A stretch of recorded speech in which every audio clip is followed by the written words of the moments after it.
Now, in my house, we have a crawl space. It's a dirt room that under no circumstances will I venture into because that's where all the bad things live. But what happens when whatever's in the bad space decides to go wandering? We asked Gary Jansen for his story. It was a cold night, and my wife asked me to go upstairs to get a pair of socks out of my son's room. It was a dark room. There was a nightlight on. As soon as I walked in, I felt like there was a presence or a person standing behind me. So instinctively, my shoulders went up, and I turned around quickly, but there was nothing there. I'd never felt something like this before, and the only way I can describe it as if someone had an electric glove and was rubbing the length of my back. And I had this surge of strange, for lack of a better word, electrical shock kind of going through my body.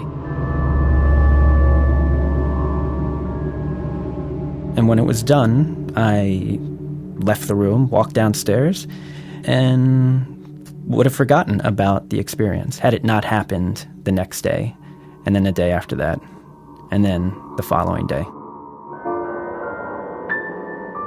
There were strange noises started happening in the house. We had electrical anomalies happening.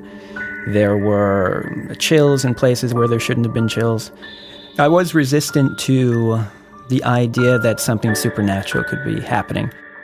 And then something started happening with my son's toys, those ones that are battery operated. And in the middle of the night, these cars would just turn on.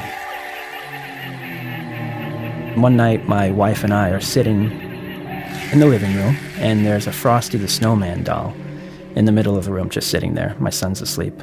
And out of nowhere, the thing starts singing the Frosty the Snowman song. Frosty the Snowman is a fairy tale, they say. He was made of snow, but the children know how he came to life one day.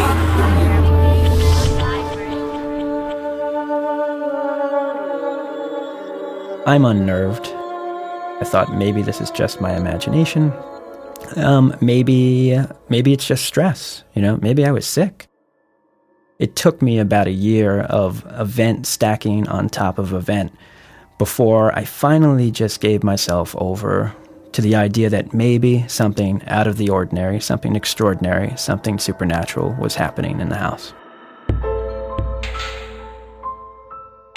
So I reached out to an expert, Marianne Winkowski.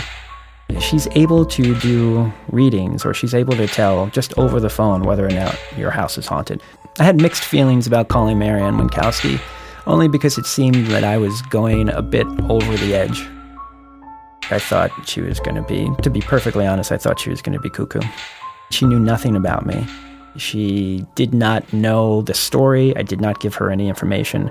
But she began to be really precise on the layout of the house. Is this happening in your son's room? Well, yes, it was happening in my son's room. She asked if the room where the things were happening was yellow. Yes, it was a yellow room. That started to give me a little bit of a chill. And then she said, you have a young man who just is in the house for about a year. And I could feel, as she's talking to me, I could feel that sensation go through my body. And she says, Gary, he's right on top of you right now. Well, it freaked me out. Well, she said that he wasn't very happy with me. And she kept asking about the name Merrick. I didn't know anybody named Merrick, so it wasn't anybody I knew. But there was a faint memory where that word, that name had importance. Within time, I realized that there may have been a connection to this man, which I would never in a million years would have imagined.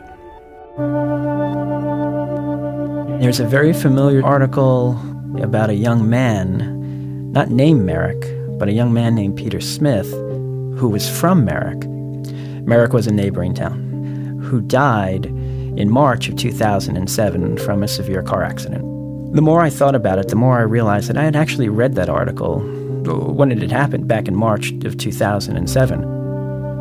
The experience began in our house, and the day I read that article because I had done something that I normally don't do, having read that article.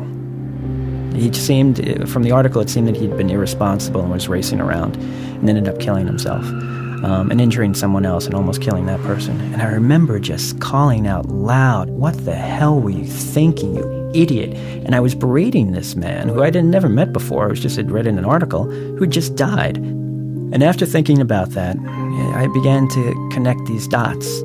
Did my response to this man, my vitriol, did he somehow hear it? It sounds so silly, but I think I surrendered myself to the possibility that these coincidences that were occurring had some kind of meaning to them. I didn't really feel frightened. I felt sad. I felt sad about my reaction to him.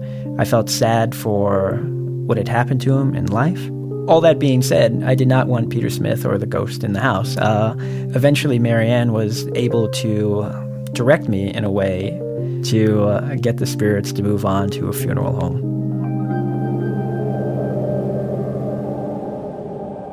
If there was a funeral going on, what you could do is then push the spirit to that funeral, and that opening to the next world would be there. And it just happened that I lived across the street from a funeral home, Mackin Mortuary. So one day I'm walking home from work and I see that the funeral home actually has people coming in and out of it. I ran home, busted into the house, and said, "Come this way," walked them to that door. And as I turned to walk away, the front door of the funeral home opened. There was a man there that said, "Hey, can I help you?" And it was one of the funeral directors. I think I replied that, I just wanted to see if you're open. And they said, yes, we are. And I went, good, okay. So I went home afterwards and told my wife what I had done, and we went to bed. And the strangest thing happened the next day. When we woke up, the house was quiet. There was a change in the house. And it was as if there had been a white noise machine on in our house for we don't know how long, and that someone had turned it off. It was a welcome silence. It was a silence of peace.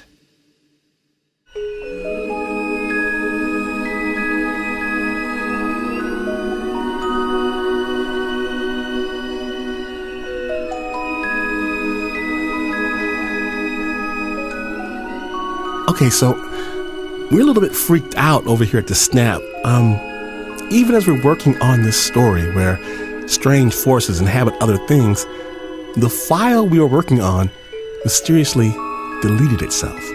We scrambled to reconstruct this story and it deleted itself again. This has never happened before, ever. So if something were to occur between now and broadcast, I'm not saying that it's related to spirit activity, but I do want the record to reflect that I, Glenn Washington, am speaking ill of no one, either living or deceased. Do you understand that, you deceased people? Big thanks to Gary Jansen for that story. Find a link to Gary's book on our website, snapjudgment.org. That story was produced by Anna Sussman with sound design by Pat Mesiti-Miller.